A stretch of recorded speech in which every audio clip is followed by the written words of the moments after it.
Praise the Lord. கர்த்தருக்கு மகிமை உண்டாவதாக.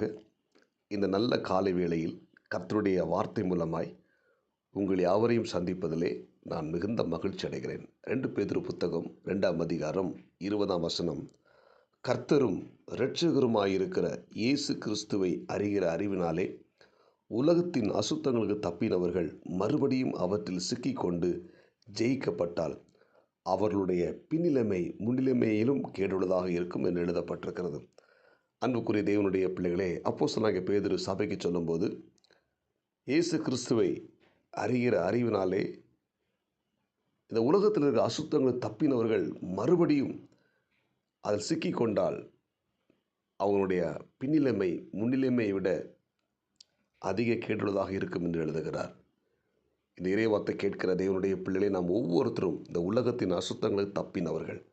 ஒரு நாட்களில் இந்த உலகத்தின் அசுத்தத்தோடு கூட வாழ்ந்தவர்கள் இன்றைக்கு அதில் நாம் ரட்சிக்கப்பட்டு மீட்கப்பட்டு இயேசு கிறிஸ்துவின் விலையேற பெற்ற இரத்தத்தால் கழுவப்பட்டு மீட்கப்பட்டு நாம் ஒரு தூய்மையான வாழ்க்கை வாழ்ந்து கொண்டிருக்கிறோம். ஆனால் மறுபடியும் அந்த பழைய வாழ்க்கைக்குள்ளே நாம் செல்வோமானால் நம்முடைய சூழ்நிலைகள் வித்தியாசமாய் மாறிவிடும்.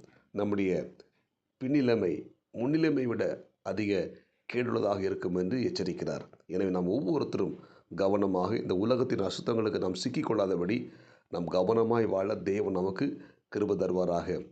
இயேசு கிறிஸ்து மரித்து அடக்கம் பண்ணப்பட்டு உயிரோடு கூட எழும்பினார். அவர் எழும்பின பொழுது முதலாவது அவர் தரிசனமானவர் மகதலேனா மரியாளுக்கு.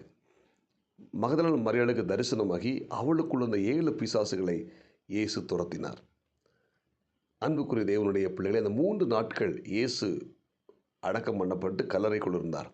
அந்த 3 நாட்களுக்குள்ளே மகதலேனாவுடைய வாழ்க்கையில் ஒரு வித்தியாசம். அவள் மறுபடியும் தன்னுடைய பழைய லைஃபுக்குள்ளே போயிட்டா. அவளுக்குள்ள இயேசு அவளை சந்திக்கும் போது அவளுக்குள்ள அந்த ஒரு பிசாசை துரத்தினார். ஆனால் இயேசு 3 நாட்கள் இல்லாதபடினால் அவள் மறுபடியும் பழைய நினைவுகள் பழைய எண்ணங்கள் அவளுக்குள்ளே வந்து அவளை ஆட்கொண்டபடினால் அவளை விட்டு போன அந்த பிசாசுகள் தன்னை விட பொல்லாத 7 ஆவிகளை கொண்டு அவளுக்குள் உட்புகுந்தது.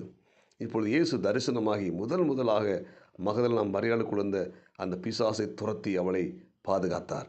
அன்புக்குரிய தேவனுடைய பிள்ளைகளே, இயேசுவோடு கூட இருந்த அந்த மகதலேனா மரியாள் 3 நாட்கள் இயேசு கூட இல்லை.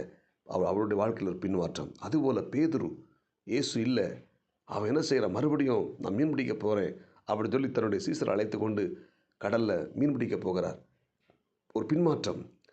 மீன் பிடிக்கும்போது ஒரு மீன் கூட பிடிக்க முடியலை. இப்போ இயேசு மறுபடியும் அவர் தரிசனமாகிறார். தரிசனமான வலையை வலது பக்கம் போடு என்று சொல்லும்போது